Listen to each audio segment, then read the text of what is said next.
lights up, but it's never you. I can't help but feel so lonely. I know there's things that I can't undo. I'm falling apart so slowly. We come alive when we're faded.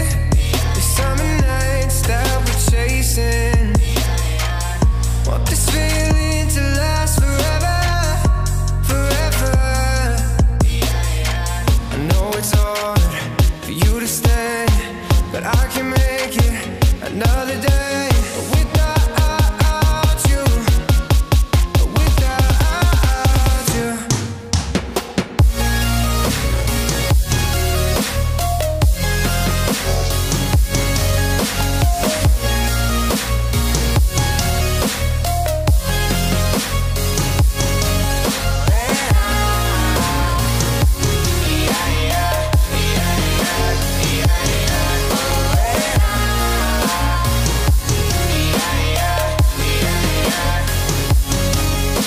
My phone lights up, but it's never you. I can't help but feel so lonely. I know there's things that I can't undo.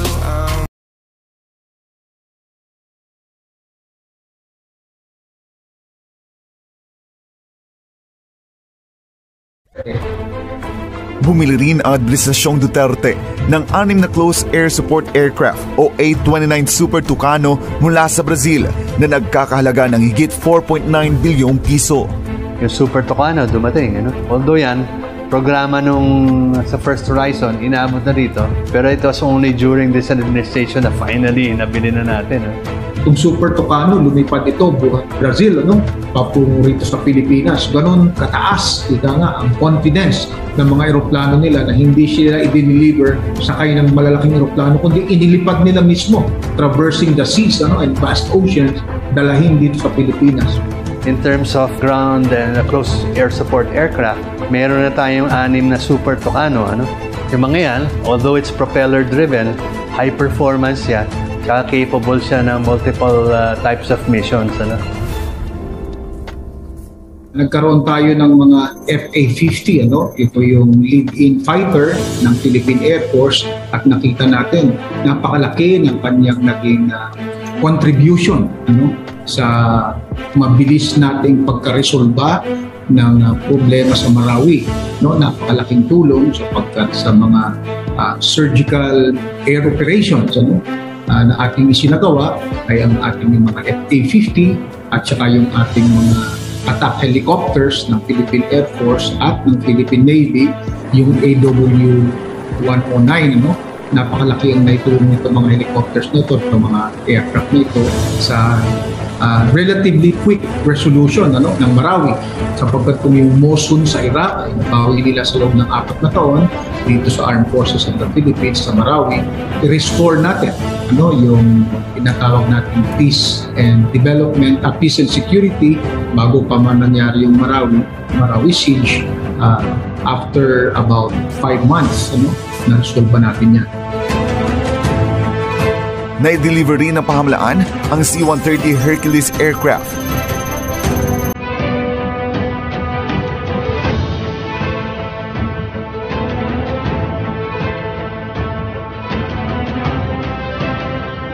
FA-50 flight simulator.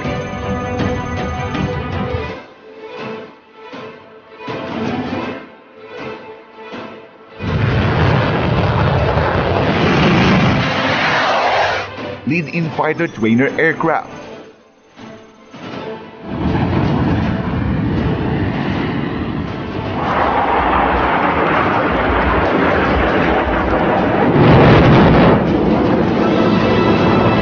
Mm ammunitions para sa AF-50 lead-in fighters.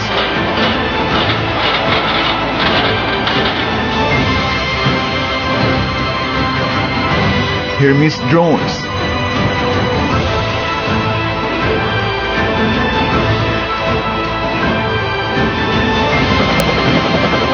At Cobra attack helicopters.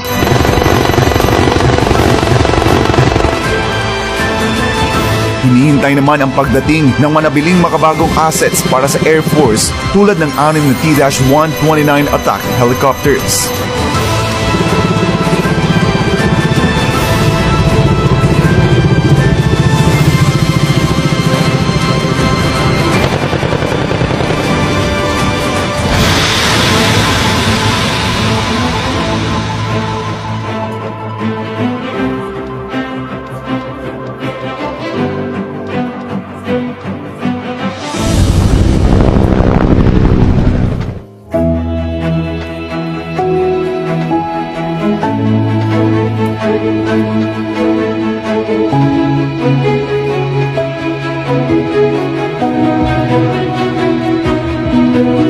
Natatapos ang modernization program ng Armed Forces of the Philippines sa pagbili ng mga makabagong kagamitan dahil maging ang madoktrina at pagsasanay sa mga tropa ay pinalalim at pinaigting rin ng administrasyon upang mas maging epektibo sa pangangalaga ng panloob at panlabas na seguridad ng bansa.